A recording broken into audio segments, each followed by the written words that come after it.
Hi, my name's Jan. I want to talk about chains, quality, and just dynamics about chains and how to take care of your chain. So first of all, chains come in all different sizes, lengths. When I say sizes, generally what I mean is widths. And the strongest chains are the widest chains. So they're going to be your one-speed chains. So, and we had a bunch of one-speed bikes over the years with internal hubs. They weren't really one-speed; they were external one-speed, internal eight-speed. But these one-speed chains can actually be made of stainless steel, which is really nice. Which is really nice. I've not seen stainless steel used on narrower chains. It just doesn't seem to function. I've never seen it.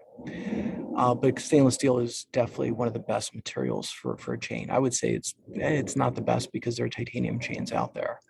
I think Whipperman makes titanium chains, but stainless is really awesome, right? So yeah, but you're only going to find that on one-speed chains, and the one-speed chains are pretty wide, right? After that, it's been a while since I've seen anything below a 7-speed, so I'm going to start with 7-speed, right? And generally, 7-speed drivetrains are freewheel-based drivetrains, so they're kind of low end. But you have 7-speed chains, 8-speed chains, 9-speed chains, 10 and 11, and so every speed has a chain width associated with. So the width of the chain gets narrower and narrower as you throw more gears on, right? Because it needs to fit in a smaller space. Generally, the life expectancy as a chain is about 1,000 miles. I've gone much longer than that, and I've actually gone much shorter than that too. I've done both.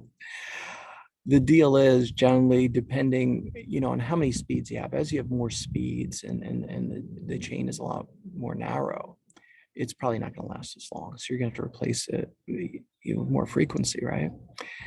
At the same time, depending where you're located, if you're in like a rainforest or in a desert, it's going to affect the chain. And, I think the rain is actually going to affect it in a derogatory way for the most part. But depending on your local area, your local bike shops might have advice on what to do with your chain and, how frequently you might want to replace it, whatever. So, so the deal is, as you add more and more speeds, you're gonna have weaker chains, right? So that's the dynamic that I want to emphasize. So how do you mitigate the weakness of the chain? Well, when you clean your chain, a lot of people take them off. And, I generally don't do that anymore.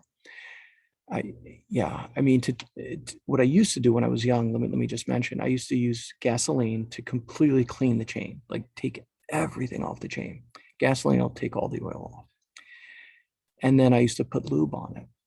And lo and behold, as I got older, I've come to understand that the stuff that they pack the chains with is inside the pins. And you're never going to be able to get anything inside the pins aftermarket. So the point being, you want to keep that stuff as long as you can. So a lot of people recommend that you never clean the chain like that, using gas and stuff to get all of it off. And so I don't do that anymore. Yeah, but in addition, when you take a chain off to clean it, but you might need a new drivetrain, so you might need to, disassemble a chain. It's important that you get a master link with your chain.